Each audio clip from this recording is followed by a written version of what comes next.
ನಮಸ್ಕಾರ ವಾರ್ತಾ ಭಾರತೀಯ ವೀಕ್ಷಕರಿಗೆ ಈ ವಿಶೇಷ ಸಂದರ್ಶನಕ್ಕೆ ಸ್ವಾಗತ. ನಾನು ಧರಣೀಶ್ ಪುಕನ್ಕೆರೆ. ಮುಖ್ಯಮಂತ್ರಿ ಸಿದ್ದರಾಮಯ್ಯವರು ಇನ್ನೆರಡು ತಿಂಗಳಲ್ಲಿ ಜಾತಿ ಸಮೀಕ್ಷೆ ಸರ್ಕಾರಕ್ಕೆ ಸಲ್ಲಿಕೆ ಆಗ್ಬೋದು ಅಂತ ಹೇಳಿದ್ದಾರೆ. ಸೊ ಅದು ಯಾವ ಹಂತದಲ್ಲಿದೆ, ಯಾವಾಗ ಸಲ್ಲಿಕೆ ಆಗುತ್ತೆ ಅನ್ನೋದ್ರ ಬಗ್ಗೆ ಮಾತಾಡಲಿಕ್ಕೆ ನಮ್ಮ ಜೊತೆಗೆ ಹಿಂದುಳಿದ ವರ್ಗಗಳ ಆಯೋಗದ ಅಧ್ಯಕ್ಷರಾದಂತಹ ಮಧುಸೂದನ್ ನಾಯ್ಕ ಅವರಿದ್ದಾರೆ. ಸರ್, ಕಾರ್ಯಕ್ರಮಕ್ಕೆ ಸ್ವಾಗತ. ನಮಸ್ಕಾರ. ಸರ್, ಏನಂದರೆ ಈಗ ಮುಖ್ಯಮಂತ್ರಿಗಳು ಇನ್ನೆರಡು ತಿಂಗಳಲ್ಲಿ ಸರ್ಕಾರಕ್ಕೆ ವರದಿ ಸಲ್ಲಿಕೆ ಆಗ್ಬೋದು ಅಂತ ಹೇಳಿದ್ದಾರೆ. ಸಾಮಾಜಿಕ ಮತ್ತು ಶೈಕ್ಷಣಿಕ ಸಮೀಕ್ಷಾ ವರದಿ. ನಿಮ್ಗೇನು ಅನಿಸುತ್ತೆ ಸರ್, 2 ತಿಂಗಳಲ್ಲಿ ಸಲ್ಲಿಕೆ ಆಗಬಹುದಾ? ತಯಾರಿ ಯಾವ ಹಂತದಲ್ಲಿದೆ ವರದಿ? ನನ್ನ ತಿಳಿದ ಮಟ್ಟಿಗೆ ಅವರು ಅಂದಾಜಿನಲ್ಲಿ ಆಗ್ಬೋದು ಅಂದ್ಕೊಂಡಿದ್ದಾರೆ. ನಮ್ಮದು ಸರ್ವೆ ನವಂಬರ್ ಎಂಡಿಗೆ ಮುಗಿದೋಗಿದೆ. ಅದರ ನಂತರ ಆ ದಿವಸದಿಂದ ಸ್ಟಡಿ ಮಾಡ್ತಾ ಇದ್ದೀವಿ. ಸ್ವಲ್ಪ ದಿವಸ ಡಾಟಾನ ತಂದು ಅನಲೈಸ್ ಮಾಡಲಿಕ್ಕೆ ಡಿಲೇ ಆಗಿದ್ದು, ಯಾಕಂದರೆ ಕೋರ್ಟಿನ ಕೇಸ್ ಇದ್ದರಿಂದ ಅದು ಯಾವ ಹಂತದಲ್ಲಿ ನಾವು ಡಾಟಾ ತರಿಸ್ಬೇಕು, ಏನು ನೋಡಬೇಕು ಅನ್ನೋದನ್ನು ವಿಚಾರ ಮಾಡಿ ಅದನ್ನು ಸ್ಟ್ಯಾಗರ್ಡ್ ಮಾಡಿ ಒಂದು ಸ್ವಲ್ಪ ಡಿಲೇ ಆಯಿತು. ಡಾಟಾ ಬಂದ ಮೇಲೆ ಕೆಲವು ಸೆಕೆಂಡ್ರಿ ಡಾಟಾನು ತರೋ ಅವಶ್ಯಕತೆ ಕಂಡಾಗ ಅದನ್ನು ನಾವು ಪ್ರೊಕ್ಯೂರ್ ಮಾಡಲಿಕ್ಕೆ ಒಂದು ಸ್ವಲ್ಪ ಟೈಮ್ ಆಯಿತು. ಈಗ ಅವೆಲ್ಲ ಕಂಪ್ಲೀಟ್ ಆಗಿದೆ. ನಮ್ಮ ಹತ್ರ ಪೂರ್ತಿ ಫಿಸಿಕಲ್ ಸರ್ವೆ ಡಾಟಾನೂ ಇದೆ ಮತ್ತು ಸೆಕೆಂಡ್ರಿ ಡಾಟಾನೂ ಇದೆ. ಮಧ್ಯದಲ್ಲಿ ನಾವು ಎಲ್ಲನೂ ಫ್ರೇಮ್ವರ್ಕ್ ಮಾಡಿ ಏನು ವ್ಯವಸ್ಥೆ ಮಾಡಿಕೊಳ್ಬೇಕು, ಏನು ರೆಡಿ ಆಗಬೇಕು, ಅವನ್ನೆಲ್ಲ ಒಂದೊಂದು ರೆಡಿ ಮಾಡಿಕೊಳ್ತಾ ಇದ್ದೀವಿ. ಬೈ ಆ್ಯಂಡ್ ಲಾರ್ಜ್ ಒಂದು 75% ಕಂಪ್ಲೀಟ್ ಆಗಿದೆ. ಕೆಲವು ಕಂಟೆನ್ಷಿಯಸ್ ಇಶ್ಯೂ ಇದ್ದಾವೆ, ಲೀಗಲ್ ಇಶ್ಯೂಸ್ ಇದ್ದಾವೆ. ಅವನ್ನೆಲ್ಲ ನಾವು ಹರಿಡ್ಲಿ ಮಾಡಿದರೆ ಏನಾದರೂ ತಪ್ಪಾದರೆ ಸುಮ್ಮನೆ ಲಿಟಿಗೇಷನಲ್ಲಿ ಹೋಗಿ ಜನರಿಗೆ ತೊಂದರೆ ಆಗಬಾರ್ದು ಅಂತ ನಾವು ಒಂದು ಸ್ವಲ್ಪ ಕೇರ್ಫುಲ್ಲಾಗಿ ವಿಚಾರ ಮಾಡಿ ಮಾಡ್ತಾಯಿದ್ದೀವಿ. ಅಲ್ಟಿಮೇಟ್ಲಿ ಜನರಿಗೆ ಅನುಕೂಲ ಆಗಬೇಕು ನಮ್ಮ ರಿಪೋರ್ಟ್ನಿಂದ. ಸುಮಾರು 15 ವರ್ಷದಿಂದ ಯಾವುದು ರಿಪೋರ್ಟ್ ಆಗದಿದ್ದರಿಂದ ಮತ್ತು ಗೌರ್ಮೆಂಟ್ನಲ್ಲಿ ಮುಂಚೆ ರೆಡಿಯಾಗಿರೋ ಲೀಸ್ಟೇ ಆಪ್ರೇಟ್ ಆಗ್ತಾ ಇರೋದ್ರಿಂದ ಸ್ವಲ್ಪ ಬೇಗ ಮಾಡೋ ಅವಶ್ಯಕತೆ ಇದೆ. ಚೇಂಜಸ್ ಏನಾದರೂ ತರಲಿಕ್ಕಿದ್ರೆ ಆ ವ್ಯವಸ್ಥೆಯಲ್ಲಿ ಚೇಂಜಸ್ ಮಾಡಲಿಕ್ಕೆ ನಮ್ಮ ರಿಪೋರ್ಟನ್ನು ಸಬ್ಮಿಟ್ ಮಾಡಿದ ಮೇಲೆ ಗೌರ್ಮೆಂಟ್ನವರು ಅದನ್ನು ಕನ್ಸಿಡರ್ ಮಾಡಿ ಅದನ್ನು ಎಕ್ಸೆಪ್ಟ್ ಮಾಡಿದರೆ ಅದರ ಪ್ರಕಾರ ನೋಟಿಫಿಕೇಷನ್ಸ್ ಎಲ್ಲ ಮಾಡಬೇಕಾಗ್ತದೆ. ಅದು ಒಂದು ಸ್ವಲ್ಪ ಟೈಮ್ ತಗೊಳ್ಳೋ ಪ್ರೋಸೆಸ್ ಇರ್ತದೆ. ಅಲ್ಲ, ನೀವು ಆ್ಯಕ್ಚುಲಿ ಮೊದಲು ಈ ಸಮೀಕ್ಷೆಗೆ ಮೊದಲು 100 ದಿನದಲ್ಲಿ ಆಗುತ್ತೆ ಅಂತ ಹೇಳಿದ್ರಿ.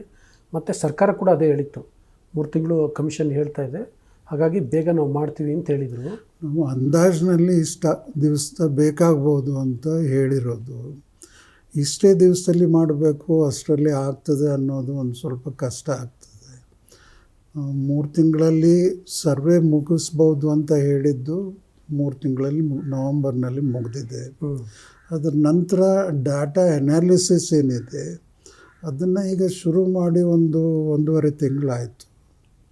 ನನ್ನ ಅಂದಾಜು ಪ್ರಕಾರ ಇದು ಈಗ ನಾವು ಫೆಬ್ರವರಿ ಬಿಗಿನಿಂಗ್ನಲ್ಲಿದ್ದೀವಿ. ಈ ಮಂತ್ ಎಂಡಿಗೆ ಅಥವಾ ಮಾರ್ಚ್ನಲ್ಲಿ ಎಲ್ಲ ತಯಾರಾಗ್ಬೋದು. ನಮ್ಮದು ರಿಪೋರ್ಟು ನಮ್ಮ ಎಕ್ಸ್ಪರ್ಟ್ಸ್ ಎಲ್ಲ ಒಂದು ಸ್ವಲ್ಪ ಬೇರೆ ಬೇರೆ ರಾಜ್ಯದವರಿದ್ದಾರೆ, ಇಂಗ್ಲೀಷ್ನಲ್ಲಿ ರೆಡಿ ಮಾಡಿರೋದು. ಅದನ್ನು ಟ್ರಾನ್ಸ್ಲೇಟ್ ಮಾಡಲಿಕ್ಕೆ ಒಂದು ಸ್ವಲ್ಪ ಟೈಮ್ ಆಗ್ತದೆ. ನಮ್ಮ ಸ್ಟೇಟಿನ ಭಾಷೆ ಕನ್ನಡ ಇರೋದರಿಂದ ನಾವೆಲ್ಲ ಡಾಕ್ಯುಮೆಂಟೇಷನ್ನು ಕನ್ನಡದಲ್ಲಿ ಮಾಡಬೇಕಾಗ್ತದೆ. ಆ ಪ್ರೊಸೆಸ್ಸನ್ನು ನಾವು ಶುರು ಮಾಡಿದ್ವಿ, 1-2 ರೈಟಪ್ಸನ್ನು ಟ್ರಾನ್ಸ್ಲೇಟ್ ಮಾಡಲಿಕ್ಕೆ. ಬಟ್ ತುಂಬ ಪೇಜಸ್ ಇರೋದರಿಂದ, ತುಂಬ ಮಟೀರಿಯಲ್ ಇರೋದರಿಂದ ಒಂದು ಸ್ವಲ್ಪ ಟೈಮ್ ಆಗ್ತದೆ. ಟ್ರಾನ್ಸ್ಲೇಷನಿಗೆ ನನ್ನ ಪ್ರಕಾರ ಒಂದು 15-20 ದಿವಸ ಆಗ್ಬೋದು. ಆ ದೃಷ್ಟಿಯಿಂದ ನೋಡಿಕೊಂಡು ನಾನು ಅಂದಾಜಿನಲ್ಲಿ ನಿಮ್ಮಂಥ ಸ್ನೇಹಿತರಿಗೆ ಹೇಳಿದ್ದೆ 1 ತಿಂಗಳು 2 ತಿಂಗಳಲ್ಲಿ ಆಗ್ಬೋದು ಅಂತ. ಅದೇ ಗೌರ್ಮೆಂಟ್ನವ್ರು ತಿಳ್ಕೊಂಡು ಹೇಳಿರ್ಬೋದು ಅಂತ ನಾನು ತಿಳ್ಕೊಂಡಿದ್ದೀನಿ. ನಾನು ಇವತ್ತು ಪೇಪರ್ನಲ್ಲಿ ಓದಿದೆ, ಮಾನ್ಯ ಮುಖ್ಯಮಂತ್ರಿಗಳು ಇನ್ನೊಂದು 2 ತಿಂಗಳಲ್ಲಿ ಬರ್ಬೋದು ಅಂತ ಹೇಳಿದ್ದಾರೆ. ಎಲ್ಲ ಅಂದಾಜಿನಲ್ಲಿ ಹೇಳಿರೋದು. ಬಟ್ ನಾವು ಪ್ರಯತ್ನ ಮಾಡ್ತಾಯಿದ್ವಿ, ಎಷ್ಟು ಬೇಗ ಆಗ್ತದೆ ಅಷ್ಟು ಬೇಗ ಮಾಡಬೇಕು ಅಂತ. ಬಟ್ ಇವೆಲ್ಲ ಅರ್ಜೆಂಟ್ನಲ್ಲಿ ಮಾಡೋ ವಿಷಯಗಳಲ್ಲ. ಸ್ವಲ್ಪ ವಿಚಾರ ಮಾಡಿ ಕಾನೂನು ಚೌಕಟ್ಟಿನಲ್ಲಿ ಏನು ತರಬೇಕು, ಯಾವುದಾಗಬೇಕು ನೋಡಿಕೊಂಡು ಮಾಡಬೇಕಾಗ್ತದೆ. ಪ್ರಯತ್ನ ಮಾಡ್ತಾಯಿದ್ದೀವಿ. ಅಂದರೆ ಪ್ರಾಸೆಸ್ ಇನ್ನೂ ಭಾಳ ಇದೆ, ಸ್ವಲ್ಪ ತಡ ಆಗ್ಬೋದು ಅಂತ ನಿಮ್ಮ ಪ್ರೋಸೆಸ್ ಏನು ಇನ್ನೇನಿಲ್ಲ. ನಾವು ಒಂದು ರೌಂಡ್ನಲ್ಲಿ ಡಿಸ್ಕಸ್ ಮಾಡಿದ್ದೀವಿ ಮೆಂಬರ್ಸ್ ಎಲ್ಲ. ಇದು ಈ ಡಾಟಾನಿಂದ ಈ ಥರದ್ದು ಅಂದಾಜು ಇದನ್ನು ಮಾಡ್ಬೋದು. ನಮ್ಮಲ್ಲಿ ಕಾನೂನು ಚೌಕಟ್ಟಿನಲ್ಲಿ ಇವಾಗ 50% ಕ್ಯಾಪ್ ಇರೋದ್ರಿಂದ, ಅದರ ರಿಲೇಟೆಡ್ ಇಶ್ಯೂ ಕೋರ್ಟಿಗೆ ಹೋಗಿರೋದ್ರಿಂದ ನಾವು ಕಾನೂನು ಚೌಕಟ್ಟಿನಲ್ಲೇ ಮಾಡಬೇಕು ಅಥವಾ ಅದಕ್ಕೇನಾದರೂ ಬೇರೆ ವ್ಯವಸ್ಥೆ ಮಾಡಲಿಕ್ಕೆ ಸಾಧ್ಯತೆ ಇದೆ ಅಂತ ಈಗ ಸದ್ಯಕ್ಕೆ ಚರ್ಚೆ ಮಾಡ್ತಾ ಇದ್ದೀವಿ. ಅಲ್ಲ ಸರ್, ಈಗ ನಿಮ್ಮ ಸಮೀಕ್ಷೆಯಲ್ಲಿ ಒಂದೊಮ್ಮೆ ಏನಾದರೂ ಹಿಂದುಳಿದ ಸಮುದಾಯಗಳು ಜಾಸ್ತಿ ಇದ್ದಾವೆ, ಅವು ಜಾಸ್ತಿ ಹಿಂದುಳಿದಿದ್ದಾವೆ ಅನ್ನುವಂಥದ್ದು ಆಗ ನಿಮಗೆ ಕಮಿಷನ್ಗೆ ಅನಿಸಿದ್ರೆ, ಅಂದರೆ ಈ ಮೀಸಲಾತಿ ಹೆಚ್ಚಳ ಮಾಡಬೇಕು ಅಂತ ಅನಿಸಿದ್ರೆ ಆ ರೀತಿ ಶಿಫಾರಸು ಮಾಡ್ಬೋದಲ್ಲ? ಅನ್ನಿಸ್ಬೇಕು ಅನ್ನೋದು ಅಲ್ಲ, ಅನಿಸಿದ್ರೆ ಅಂತ ಕೇಳ್ತೀರಿ. ನಮ್ಗೆ ಈಗಾಗಲೇ ಡಾಟಾ ನೋಡಿದರೆ ಪ್ರೈಮಾ ಫೇಸಿ ನಮ್ಮಲ್ಲಿ ಭಾಳಷ್ಟು ಜನ ಹಿಂದುಳಿದವರು ಇದ್ದಾರೆ. ಓಕೆ, SC ST ಮತ್ತು ಬ್ಯಾಕ್ವರ್ಡ್ ಕ್ಲಾಸಸ್ ಸೇರಿದರೆ ಭಾಳ ಜನ ಹಿಂದುಳಿದಿದ್ದವರು, 80-90% ಹಿಂದುಳಿದವರು ಇದ್ದಾರೆ. ಈಗ ಅಂಧಕಾಲದಲ್ಲಿ ಆ ಬ್ಯಾಲೆನ್ಸ್ ಮಾಡಲಿಕ್ಕೆ ಇಟ್ ಶುಡ್ ನಾಟ್ ಬ್ರೀಚ್ 50% ಅಂತ ಹೇಳಿತ್ತು. ಅದೀಗ ಆ ಸಿಚುವೇಶನ್ ಇಲ್ಲ ಇವಾಗ. ಓಕೆ, ಬಟ್ ಆ ಸಿಚುವೇಶನ್ನಲ್ಲಿ ಚೇಂಜಸ್ ಮಾಡಿದ ರಾಜ್ಯದಲ್ಲಿ ಆ ಬ್ರೀಚ್ ಆಗಿದೆ ಅಂತೇಳಿ ಲಿಟಿಗೇಷನಲ್ಲಿ ಹೋಗಿ ಈಗ ಸ್ಟಕ್ ಆಗಿದ್ದಾವೆ. ಸೊ ನಾವು ಅದನ್ನೆಲ್ಲ ನೋಡಿಕೊಂಡು ಲೀಗಲಿ ಯಾವ ಥರ ಮಾಡ್ಬೋದು ಅಂತ ಅನ್ನೋದನ್ನು ವಿಚಾರ ಮಾಡ್ತಾ ಇದ್ದೀವಿ. ಸರ್, ಒಂದು ಸಣ್ಣ ಅಂಶ ಏನಂದರೆ, ಸೆಂಟ್ರಲ್ ಗೌರ್ಮೆಂಟನ್ನೇ ಬ್ರೀಚ್ ಮಾಡಿದೆಯಲ್ಲ. ಈಗ 50% ಕ್ಯಾಪ್ ಅಂತ ಇಂದ್ರಸಾನಿ ಕೇಸಲ್ಲಿ ಸುಪ್ರೀಂ ಕೋರ್ಟ್ ಹೇಳಿತ್ತು. ಆದರೆ EWS ಬಂದ ಮೇಲೆ 10% ಸೇರಿದ ಮೇಲೆ 60% ಆಯಿತು. ಅದು ಸೆಂಟ್ರಲ್ ಗೌರ್ಮೆಂಟ್ನವ್ರು ಮಾಡಿರೋದಲ್ಲ, ಕಾನ್ಸ್ಟಿಟ್ಯೂಷನ್ ಅಮೆಂಡ್ಮೆಂಟ್ ಆಗಿ ಅದೇ ಕಾನ್ಸ್ಟಿಟ್ಯೂಷನ್ನಲ್ಲಿ ಪರ್ಮಿಟೆಡ್ ಇದೆ. ಆ ಅಮೆಂಡ್ಮೆಂಟ್ ಪ್ರಕಾರ ಈ 50% ಕ್ಯಾಪ್ ಏನಿತ್ತು ಅದು ಬರೀ OBCಗೆ ಮಾತ್ರ ಅಪ್ಲಿಕೇಬಲ್ ಇತ್ತು. OBC, SC, ST. ಅದು 15(4) ಮತ್ತು 16(4)ನಲ್ಲಿ ಇಟ್ ಶುಡ್ ನಾಟ್ ಎಕ್ಸೀಡ್ 50% ಅಂತ ಆಗಿತ್ತು. ಈಗ ಎಕನಾಮಿಕಲಿ ವೀಕರ್ ಸೆಕ್ಷನ್ ಬರೋದು 16(6)ನಲ್ಲಿ. ಅದನ್ನು ಅಮೆಂಡ್ಮೆಂಟ್ನಲ್ಲೇ ಕ್ಲಿಯರಾಗಿ ಹೇಳಿದ್ದಾರೆ, ಇದು ಎಡಿಷ್ನಲ್ ಅಂತ ಹೇಳಿ. ಸೊ ಇದು ಸೆಂಟ್ರಲ್ ಗೌರ್ಮೆಂಟ್ನವ್ರು ಮಾಡಿರೋದಲ್ಲ. 10% ಅಪ್ ಟು 10% ಸ್ಟೇಟ್ನವರು ಪ್ರೊವೈಡ್ ಮಾಡ್ಬೋದು ಅಂತ ಒಂದು ಎನೇಬ್ಲಿಂಗ್ ಪ್ರಾವಿಷನ್ ಮಾಡಿದ್ದಾರೆ. ಆ ಪ್ರಕಾರ ನಾವು ಮಾಡಬೇಕಾಗ್ತದೆ. ಬಟ್ 10% ಎನೇಬ್ಲಿಂಗ್ ಇದೆ ಅಂತೇಳಿ 10% ನಾವು ರಿಸರ್ವೇಷನ್ ಕೊಡಲಿಕ್ಕಾಗೋದಿಲ್ಲ. It has to be adequate and proportionate. Up to 10% ಅಂದರೆ 10% ಕೊಡಲಿಕ್ಕೆ ಯಾರಿಗೆ ಎಕನಾಮಿಕ್ ವೀಕರ್ ಸೆಕ್ಷನಿಗೆ ಕೊಡಲಿಕ್ಕೆ ಬರ್ತದೋ ಇಲ್ವೋ ಅಂತ ಈಗ ಚರ್ಚೆ ನಡೀತಾ ಇದೆ ನಮ್ಮ ಕಮಿಷನ್. ಕೊಡೋದಾಗಿದ್ದರೆ ಯಾವ ಥರ ಕೊಡಬೇಕು, ಯಾರಿಗೆ ಎಷ್ಟು ಕೊಡಬೇಕು ಅಂತ. ಅದ್ರ ಮಧ್ಯದಲ್ಲಿ ಮತ್ತೊಂದು ಏನಾಗಿದೆ ಅಂತಂದರೆ, ಮುಂಚೆ ಇದನ್ನು ಸರಿಯಾಗಿ ವಿಚಾರಣೆ ಮಾಡ್ದೇ ಇಂಟರ್ನಲ್ ರಿಸರ್ವೇಷನ್ ಏನು ಮಾಡಿದರು ಅದು ವರ್ಕ್ ಆಗ್ತಾ ಇದೆಯಾ OBCಗೆ ಅಂತ ಹೇಳಿ ಒಂದು ವಿಚಾರಣೆ ಈಗ ಮಾಡ್ತಾ ಇದ್ದೀವಿ. ರೀಸೆಂಟಾಗಿ SCಯಲ್ಲಿ ಇಂಟರ್ನಲ್ ರಿಸರ್ವೇಷನ್ ಮಾಡಲಿಕ್ಕೆ ಸಾಧ್ಯತೆ ಇದೆ ಅಂತೇಳಿ ಸುಪ್ರೀಂ ಕೋರ್ಟ್ನವ್ರು ಹೇಳಿದ ಮೇಲೆ ಜಸ್ಟಿಸ್ ನಾಗಮೋಹನ್ ದಾಸ್ ಅವ್ರ ಕಮಿಷನ್ ರಿಕಮೆಂಡೇಷನ್ ಮೇಲೆ ಸರ್ಕಾರದವ್ರು ಮಾಡಿದ್ದಾರೆ. ಅದೇ ಥರ ಇಂಟರ್ನಲ್ ರಿಸರ್ವೇಷನ್ ಅಂದರೆ ಲಾರ್ಜ್ ಕಮ್ಯುನಿಟಿ OBC ಇದ್ದರೆ ಅವರಲ್ಲಿ ಕೆಲವರು ತಮಗೆ ಅವಕಾಶ ಸಿಗ್ತಾ ಇಲ್ಲ, ನಾವು ಅವ್ರ ಜೊತೆ ಕಂಪೀಟ್ ಮಾಡಲಿಕ್ಕೆ ಆಗೋದಿಲ್ಲ ಅನ್ನೋ ಸುಮಾರಷ್ಟು ಗ್ರೀವೆನ್ಸಸ್ ಇತ್ತು. ನಾವು ಓರಲ್ ಹಿಯರಿಂಗು ಮಾಡಿದ್ವಿ ನಮ್ಮ ಸರ್ವೆ ಮುಗಿದ ಮೇಲೆ. ಹೀಗಾಗಿ ಅವನ್ನೆಲ್ಲ ಲಕ್ಷ್ಯದಲ್ಲಿ ಇಟ್ಕೊಂಡು ಯಾವ ರೀತಿಯಿಂದ ನಾವು ರಿಕಮೆಂಡ್ ಮಾಡಬೇಕು ಅಂತ ವಿಚಾರ ಮಾಡ್ತಾ ಇದ್ದೀವಿ. ಆದಷ್ಟು ಬೇಗ ಮಾಡಿ. ಮತ್ತು ಸರ್, ಒಂದು ಸಮಾಜದಲ್ಲಿ ಒಂದು ಅಭಿಪ್ರಾಯ ಇದೆ ಏನಂತಂದರೆ, ಈಗಿರುವ 50% ಕ್ಯಾಪ್ ಇದೆಯಲ್ಲ, ಇದರಿಂದ ನಿಜಕ್ಕೂ ಎಲ್ರಿಗೂ ಏನು ಸಲ್ಲಬೇಕು ಮೀಸಲಾತಿ ಅದು ಸಲ್ತಾ ಇಲ್ಲ, ಆಗ್ತಿಲ್ಲ, ಇಟ್ಸ್ ನಾಟ್ ಎನಫ್. ಅದಕ್ಕೋಸ್ಕರ ಮೀಸಲಾತಿ ಮಿತಿನ ಹೆಚ್ಚಿಸ್ಬೇಕು, ಕ್ಯಾಪನ್ನು ಇನ್ಕ್ರೀಸ್ ಮಾಡಬೇಕು ಅಂತ. ಮತ್ತು ಹಿಂದೆ ವೀರಪ್ಪ ಮೊಯ್ಲಿ ಸರ್ಕಾರ 93ನಲ್ಲಿ ಕರ್ನಾಟಕದಲ್ಲಿ ಅದು ಮಾಡಿತ್ತು. ಅದು ಸ್ಟಕ್ ಡೌನ್ ಆಯಿತು, ಅದು ಬೇರೆ ವಿಷಯ, ಬಟ್ ಮಾಡಿತ್ತು. ತಮಿಳ್ನಾಡು ಸರ್ಕಾರ ಮಾಡಿದೆ ಮತ್ತು ಅದು 9th ಶೆಡ್ಯೂಲ್ಗೆ ಸೇರಿದೆ. ಹಂಗಾಗಿ ತಮಿಳ್ನಾಡು ಗೆಟಿಂಗ್. ಇಲ್ಲಿ ಅಂದರೆ ಕಮಿಷನ್ ಶಿಫಾರಸು ಮಾಡಿ ಸರ್ಕಾರ ಸೆಂಟ್ರಲ್ ಗೌರ್ಮೆಂಟ್ಗೆ ಶಿಫಾರಸು ಮಾಡಿ ಅಲ್ಲಿ 9 ಶೆಡ್ಯೂಲ್ ಸೇರಿಸಿದ್ರೆ ಆ ಥರದೊಂದು ಆಪ್ಷನ್ ಇದೆಯಲ್ಲ, ಅಂದರೆ ಕಮಿಷನ್ನಿಗೆ ಶಿಫಾರಸು ಮಾಡಲಿಕ್ಕೆ ಡಾಟಾ ಇರಬೇಕಾಗ್ತದೆ. Without data no recommendation can be made. Okay, no data we have generated. ಈಗಿನ ಕಾನೂನು ಚೌಕಟ್ಟಿನಲ್ಲಿ ಇಂದಿರಾಸಾನಿಯಲ್ಲಿ 50%ಗಿಂತ ಜಾಸ್ತಿ ಆಗಬಾರ್ದು ಅಂತ ಹೇಳಿದ್ದಾರೆ. ಅದು ಸಮಯ ಚೇಂಜ್ ಆಗಿ ಈಗ ಮಾಡಲಿಕ್ಕೆ ಅವಕಾಶ ಇದೆ ಅಂತ ಹೇಳಿ ಮರಾಠ ಕೋಟಾ ಕೇಸ್, ಅಂದರೆ ಜಯಶ್ರೀ ಪಾಟೀಲ್ ಅಂತ ಒಂದು ಕೇಸ್ ಆಯಿತು. ಮರಾಠ ಕೋಟಾ ಅಂತ ಪಾಪ್ಯುಲರ್ಲಿ ನೋನ್ ಕೇಸು. ಅದರಲ್ಲಿ ಅದನ್ನು ರಿವ್ಯೂ ಮಾಡಬೇಕು ಅಂತ ತುಂಬ ಆರ್ಗ್ಯುಮೆಂಟ್ ಮಾಡಿದರು. ಅದು ಮಾಡಲಿಕ್ಕೆ ಆಗೋದಿಲ್ಲ. ಎಕ್ಸ್ಟ್ರಾರ್ಡಿನರಿ ಸರ್ಕಮ್ಸ್ಟೆನ್ಸಸ್ ಇದ್ದರೆ ಮಾತ್ರ ನೀವು ಬ್ರೀಚ್ ಮಾಡಲಿಕ್ಕಾಗ್ತದೆ. ಇಲ್ಲದಿದ್ದರೆ you can breach that is held by 9 judges bench ಅಂತ ಹೇಳಿ ಸುಪ್ರೀಂ ಕೋರ್ಟ್ನವರು ರಿಜೆಕ್ಟ್ ಮಾಡಿದರು. ಜಯಶ್ರೀ ಪಾಟೀಲ್ ಕೇಸ್ನಲ್ಲಿ ರಿಜೆಕ್ಟ್ ಮಾಡಾದಮೇಲೆ ಒಂದು 2-3 ರಾಜ್ಯಗಳು ಇಲ್ಲಿ ತಮ್ಮಲ್ಲಿ ಅವಶ್ಯಕತೆ ಇದೆ, ತಮ್ಮ ಪಾಪ್ಯುಲೇಷನ್ ಭಾಳ ಆಗಿದೆ, ಇದರಿಂದ ಅನ್ಯಾಯ ಆಗ್ತಾಯಿದೆ, ಆ ಬ್ಯಾಲೆನ್ಸ್ ರೀಚ್ ಆಗ್ತಾ ಇಲ್ಲ ಅಂತ ವಿಚಾರದಲ್ಲಿ ಯಾವಾಗ ಹೆಚ್ಚಿಗೆ ಮಾಡಿದ್ರೋ ಅವೆಲ್ಲನೂ ಲಿಟಿಗೇಷನಲ್ಲಿ ಹೋಗಿ ಈಗ ಸ್ಟೇ ಆಗಿದೆ. ಯಾವ ಸ್ಟೇಟ್ನಲ್ಲೂ ಬ್ರೀಚ್ ಮಾಡಿ ಆಪ್ರೇಟ್ ಮಾಡಲಿಕ್ಕೆ ಅವಕಾಶ ಕೊಟ್ಟಿಲ್ಲ. ಒಂದೇ ಒಂದು ಹಿಲ್ಲಿ ರೀಸನ್ನಲ್ಲಿ ಶೆಡ್ಯೂಲ್ಡ್ ಟ್ರೈಬ್ನವರಿಗೆ 52% ಕೊಟ್ಟಿದ್ದಕ್ಕೆ ಎಕ್ಸ್ಕ್ಲೂಸಿವ್ಲಿ ಅದು ಅಡ್ಮಿಟ್ ಆಗಿದೆ, ಸ್ಟೇ ಆಗಿಲ್ಲ. But that was one of the exception which was stated in Maratha quota case. ಹೀಗಾಗಿ ನಾವು ಅದನ್ನು ಎಲ್ಲ ಸ್ಟಡಿ ಮಾಡಿಕೊಂಡು ಏನು ಮಾಡಬೇಕು ಅಂತ ವಿಚಾರ ಮಾಡ್ತಾಯಿದ್ವಿ. ಅದಾದ ನಂತರ ಜನಹಿತ್ ಅಂತ ಇನ್ನೊಂದು ಕೇಸ್ನಲ್ಲಿ ಸುಪ್ರೀಂ ಕೋರ್ಟ್ನವರು ಯಾವ ಕೇಸ್ನಲ್ಲಿ ನೀವು ಆ 10%ಅನ್ನು ಕೊಡ್ಲಿಕ್ಕೆ ಸಾಧ್ಯತೆ ಇದೆ ಅಂತ ಎಕ್ಸ್ಪ್ಲೇನ್ ಮಾಡಿದ್ದಾರೆ. ಅದನ್ನು ಕಾನ್ಸ್ಟಿಟ್ಯೂಷನಲ್ ವ್ಯಾಲಿಡಿಟಿನೇ ಚಾಲೆಂಜ್ ಮಾಡಿದರು. It was upheld.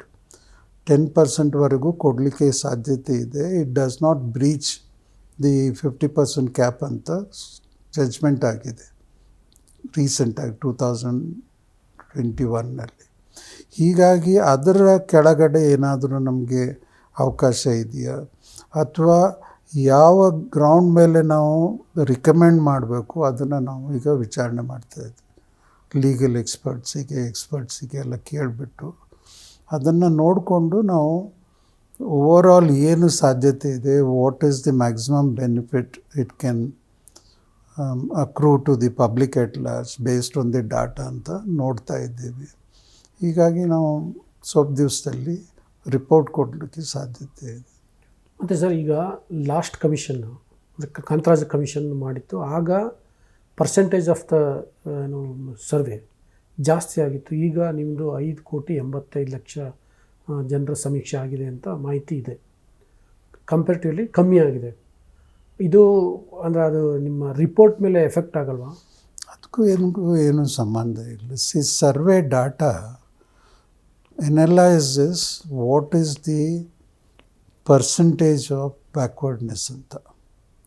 ಈಗ ಕಾಂತರಾಜ್ ಅವರ ವರದಿ ಮೇಲೆ ಜಯಪ್ರಕಾಶ್ ಅವರು ಏನು ಅನಲೈಸ್ ಮಾಡಿದ್ರು, ಅದು 59% ಬ್ಯಾಕ್ವರ್ಡ್ ಇದೆ ಅಂತ ಹೇಳಿ ರಿಪೋರ್ಟ್ ಪಬ್ಲಿಷ್ ಮಾಡಿಲ್ಲ.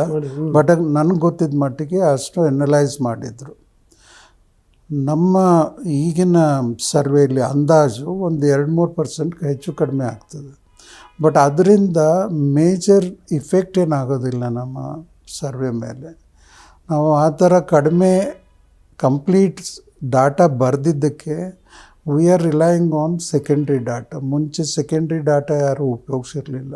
ಈಗ ಸೆಕೆಂಡರಿ ಡಾಟಾ ನಿಮಗೆ 100% ಸಿಕ್ಕಿದೆಯಾ? ಎಲ್ಲ ಈಗ ಫಾರ್ ಎಕ್ಸಾಂಪಲ್ ಲೋಕಲ್ ಬಾಡೀಸಿಂದ ಎಲ್ಲ ತರಿಸಿದ್ವಿ.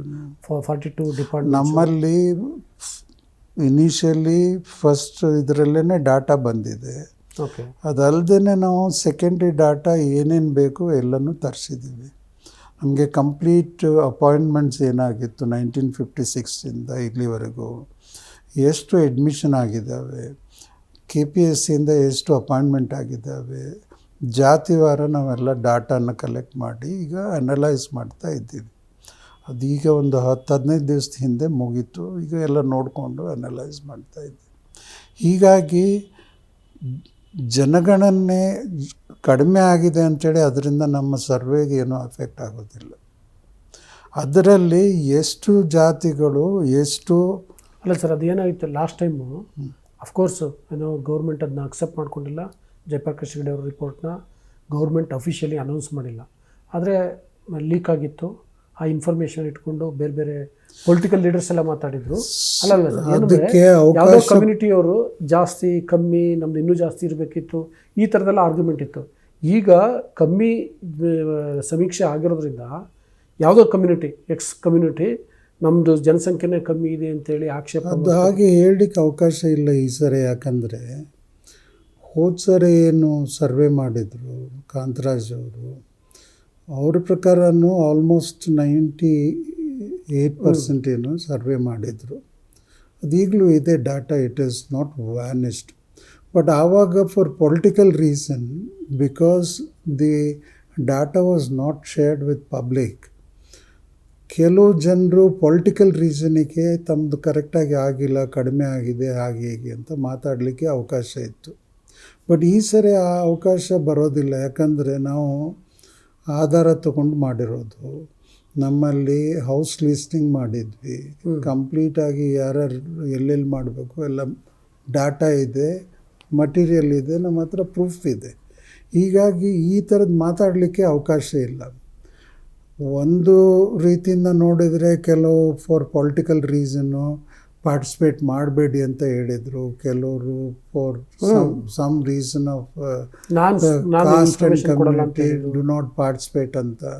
ಸರ್, ಅವರು union minister, they were all aberrations which did not affect much.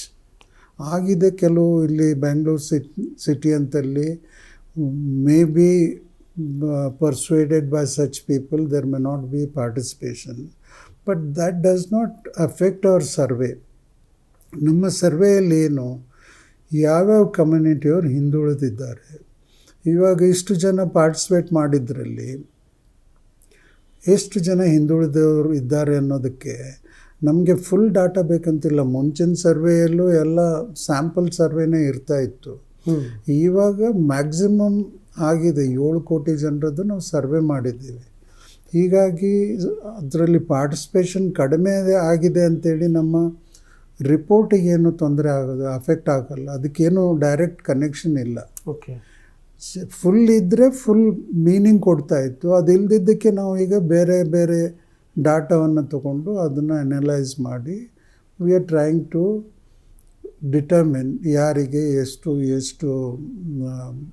Percentage entitlement ಇದೆ, ಯಾವ ಕಮ್ಯುನಿಟಿಯವರು ಪ್ರೋಗ್ರೆಸ್ ಆಗಿದ್ದಾರೆ, ಯಾರು ಹಿಂದುಳಿದ್ದಾರೆ, ಅವನ್ನೆಲ್ಲ ಡಿಸೈಡ್ ಮಾಡಿ ನಾವು ಒಂದು ರಿಪೋರ್ಟ್ ಜನ್ರೇಟ್ ಮಾಡಿ ಸರ್ಕಾರಕ್ಕೆ ಕೊಡೋದು.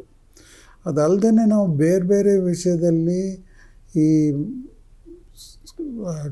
ಇದರಲ್ಲಿ ಪಾರ್ಟ್ 4 ಕಾನ್ಸ್ಟಿಟ್ಯೂಷನಲ್ಲಿ ಬೇರೆ ಬೇರೆ ಡಿರೆಕ್ಟಿವ್ ಪ್ರಿನ್ಸಿಪಲ್ಸ್ ಇದ್ದಾವೆ ಗೌರ್ಮೆಂಟಿಗೆ. Apart from providing for reservation under 15 and 16, ಅವನು ನಾವು ಎಲ್ಲ ಒಂದು ಸ್ವಲ್ಪ ಡಾಟಾನ ಕಲೆಕ್ಟ್ ಮಾಡಿದ್ದನ್ನು ಒಂದು ರೈಟಪ್ ಮಾಡಿ ಏನು ಸಾಧ್ಯತೆ ಇದೆ, ಯಾವ ವೆಲ್ಫೇರ್ ಮೆಜರ್ಸು ಗೌರ್ಮೆಂಟ್ನವ್ರು ತೊಗೊಳ್ಬೋದು, ಅವನು ಎಲ್ಲ ನಾವು ಸೇರಿಸಿ ಇದನ್ನು ಕೊಡ್ತಾಯಿದ್ದೀವಿ ಗೌರ್ಮೆಂಟಿಗೆ. ಹೀಗಾಗಿ ಒಂದು ಸ್ವಲ್ಪ ಟೈಮ್ ತೊಗೊಳ್ತಾ ಇದೆ. ಅದ್ರ ಪ್ರಕಾರ ನಾವು ಮಾಡಿ ಗೌರ್ಮೆಂಟಿಗೆ ಕೊಡ್ತೀವಿ. ಸರ್, ಮತ್ತೀಗ ಈ ಡೇಟಾ ಶೇರ್ ಮಾಡೋ ವಿಷಯಕ್ಕೆ ಸಂಬಂಧಪಟ್ಟಂಗೆ ಕೋರ್ಟಲ್ಲಿ ಕೇಸ್ ಇತ್ತು, ಮತ್ತು ಈಗ ಮಾರ್ಚ್ಗೆ ಹೋಗಿದೆ ಅದು ಏನು ಕೇಸು. ಸೊ ಹಂಗಾಗಿ ಅದು ನೋಡಿಕೊಂಡು ಆಮೇಲೆ ಸಬ್ಮಿಟ್ ಮಾಡ್ತೀರಾ ಹಿಂಗೆ? ಕೋರ್ಟಿನ ಆರ್ಡರ್ ನನ್ನ ತಿಳಿದ ಮಟ್ಟಿಗೆ ನೀವು ರಿಪೋರ್ಟನ್ನು ಸಬ್ಮಿಟ್ ಮಾಡಿ ಅಂತ ಏನೂ ಹೇಳಿಲ್ಲ. ಆ ಪ್ರಶ್ನೆ ಬರೋದಿಲ್ಲ. ಯಾವಾಗ ಕೇಸ್ ಹಾಕಿದ್ರು ಆವಾಗ ಗ್ರೌಂಡ್ಸ್ ಅರ್ಜ್ ಮಾಡಿದ್ದು ಇವರು ಆಧಾರ ತಗೊಳ್ತಾ ಇದ್ದಾರೆ, ನಂಬರ್ ಪರ್ಸನಲ್ ಇನ್ಫಾರ್ಮೇಷನ್ ಶೇರ್ ಆಗ್ತದೆ, ದಿಸ್ ಈಸ್ ನಾಟ್ ಪರ್ಮಿಟೆಡ್, ಹಾಗೆ ಹೀಗೆ ಅಂತ ಆರ್ಗ್ಯುಮೆಂಟ್ ಮಾಡಿದ್ದು. ಕೋರ್ಟ್ನವರು ಈ ಪರ್ಸ್ನಲ್ ಇನ್ಫಾರ್ಮೇಷನ್ನ ನೀವು ಯಾರ ಜೊತೆಗೂ ಶೇರ್ ಮಾಡಬಾರ್ದು. ನಾವು ಹೇಳಿದ್ವಿ ನಮ್ಮ ಆಧಾರ್ ನಂಬರ್ ನಮ್ಮಲ್ಲೇ ಸಿಕ್ಕೋದಿಲ್ಲ, ಯಾಕಂದರೆ ಲಾಸ್ಟ್ 4 ಡಿಜಿಟ್ ಮಾತ್ರ ಇದ್ಕೊಂಡು ಡ್ಯಾಶ್ ಆಫ್ ಆಧಾರ್ ಅಂತ ಬರ್ತದೆ. ಹೀಗಾಗಿ ಲೀಕ್ ಮಾಡೋ ಪ್ರಶ್ನೆ ಇಲ್ಲ. ಇವೆಲ್ಲ ಸುಮ್ಮನೆ ಅಬ್ಸ್ಟ್ರಕ್ಟಿವ್ ಆರ್ಗ್ಯುಮೆಂಟ್ಸು ಲಕ್ಷಕ್ಕೆ ತಗೊಳ್ಬೇಡಿ ಅಂತ ಹೇಳಿದ್ದು. ಓಕೆ. ಆದ್ರೂ ಕೋರ್ಟ್ನವರು ಕಂಪಲ್ ಮಾಡ್ತಾ ಇದ್ದಾರೆ.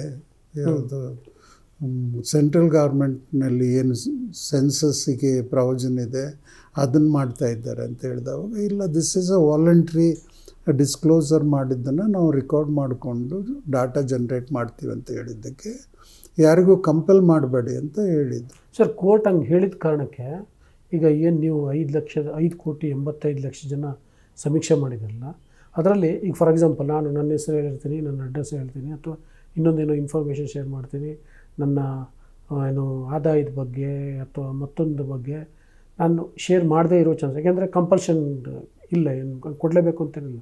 ಹಂಗೆ ಮಾಡಿದ್ದಿದ್ರೆ ಯಾರು ಅರ್ಧ ಮಾಹಿತಿ ಕೊಟ್ಟು ಅರ್ಧ ಮುಚ್ಚಿಟ್ಟಿದ್ರೆ ಇನ್ಕಂಪ್ಲೀಟ್ ಆಗಿರ್ತದೆ.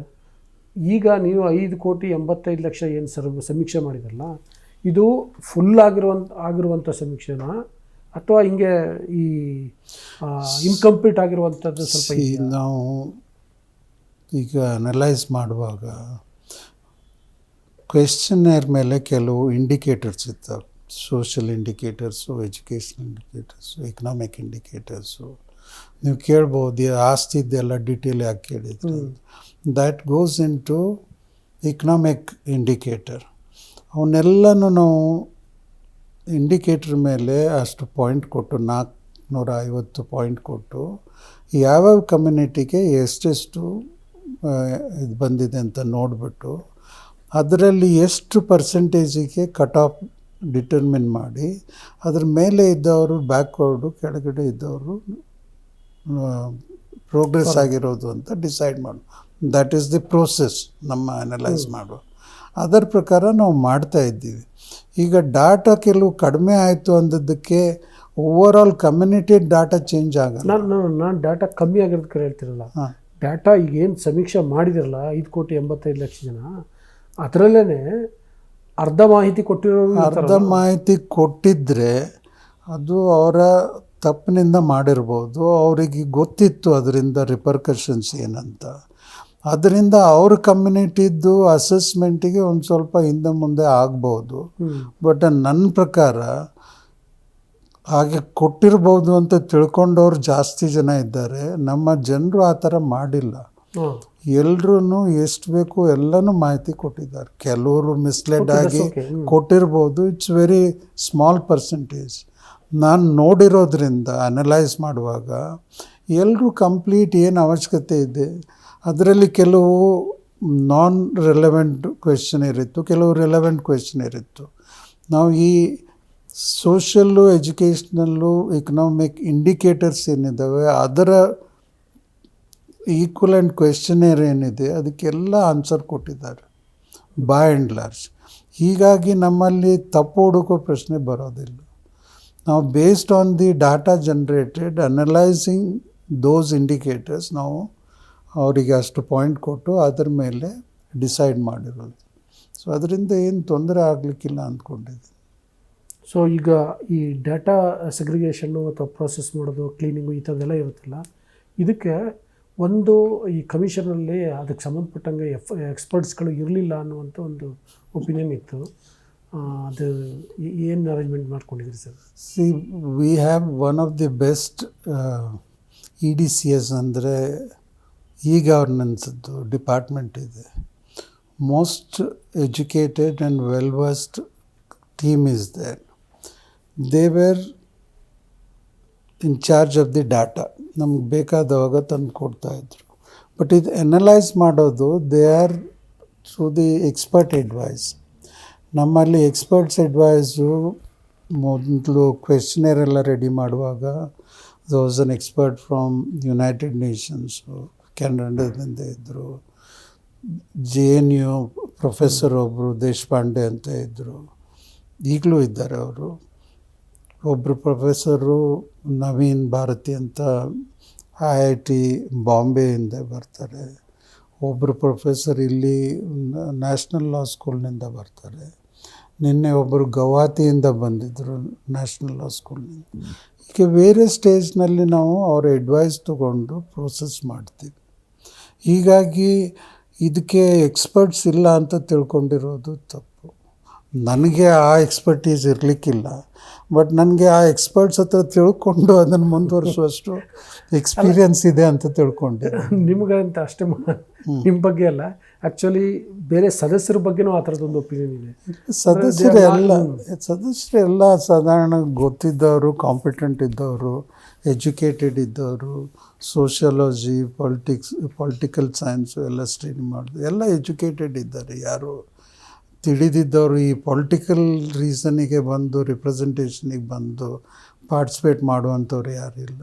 ಎಲ್ಲರೂ fairly well versed in the subject ಅಂತ. ಓಕೆ ಸರ್, ಫೈನಲಿ ಈಗ ಕೋರ್ಟ್ ನಿಮಗೆ ಆ ಡೇಟಾನ ಶೇರ್ ಮಾಡಬಾರ್ದು ಅಂತಿತ್ತು, ಅಂದರೆ ಬೇರೆ ಯಾವುದೋ ಖಾಸಗಿ ವ್ಯಕ್ತಿಗಳಿಗೆ, ಏಜೆನ್ಸಿಗಳಿಗೆ, ಇನ್ಸ್ಟಿಟ್ಯೂಷನ್ಗಳಿಗೆ ಶೇರ್ ಮಾಡಬಾರ್ದು ಅಂತ. ಬಟ್ ಗೌರ್ಮೆಂಟಿಗೆ ನಾವು ಶೇರ್ ಮಾಡೋದಿಲ್ಲ. ಯಾವಾಗ ಒಂದ್ಸರಿ ರಿಪೋರ್ಟ್ ಸಬ್ಮಿಟ್ ಮಾಡಿದ ಮೇಲೆ it becomes property of the government should not share. ನಾವು ಕೊಡೋದು ಎಲ್ಲ ಬಂಡಲ್ ಮಾಡಿ ಗೌರ್ಮೆಂಟಿಗೆ ಇದು ನಮ್ಮ ರಿಪೋರ್ಟು ಅಂತ ರಿಪೋರ್ಟ್ನಲ್ಲಿ ನಾನು ಕೇಳ್ತೀನಿ ಸರ್, ಡಾಟಾ ಎಲ್ಲಿ ಕೊಡ್ತೀವಿ ನಾವು? Data relevant to the report we would have incorporated in our report. ನಮ್ಮ ಡಾಟಾ ಯಾರಿಗೂ ಹೋಗೋದಿಲ್ಲ, ನನಗೆ ಸಿಕ್ಕೋದಿಲ್ಲ ಡಾಟಾ ಬೇಕಂದರೆ. ನಮ್ಮ ಮೆಂಬರ್ಸಿಗೂ ಡಾಟಾ ಸಿಕ್ಕೋದಿಲ್ಲ. ಡಾಟಾ ಅಂದ್ರೇನು? ಎಷ್ಟು ಜನ ಯಾವ ಕಮ್ಯುನಿಟಿಯಿಂದ ಎಷ್ಟು ಇದೆ, ಅವ್ರದ್ದು ಆಸ್ತಿ ಎಷ್ಟಿದೆ, ಅವ್ರದ್ದು ಹಸು ಕರು ಎಷ್ಟಿದೆ, these are datas. We are not sharing with anybody.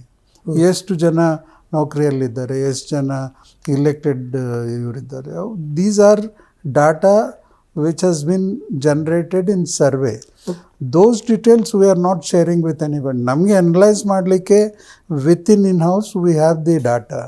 ಅದರ ಮೇಲೆ ನಾವು ಏನು ಪ್ರೋಸೆಸ್ ಇರ್ತದೆ ಅದು ರೆಡಿ ಮಾಡಿಕೊಂಡು ರಿಪೋರ್ಟ್ ರೆಡಿ ಮಾಡಿ ಅದನ್ನು ಕೊಡ್ತೀವಿ. ನಮ್ಮಲ್ಲಿ ಅದರ್ ದೆನ್ ನಮ್ಮ 6 ಜನ ಮೆಂಬರ್ಸು, 4-5 ಜನ ಎಕ್ಸ್ಪರ್ಟ್ಸು, ನಮ್ಮ ಸೆಕ್ರೆಟ್ರಿ, ಎಡಿಷ್ನಲ್ ಸೆಕ್ರೆಟ್ರಿ ಬಿಟ್ಟರೆ ಬೇರೆ ಯಾರಿಗೂ ಡಾಟಾದ ಬಗ್ಗೆ ಗಂಧಗಾಳಿನೂ ಗೊತ್ತಿರೋದಿಲ್ಲ.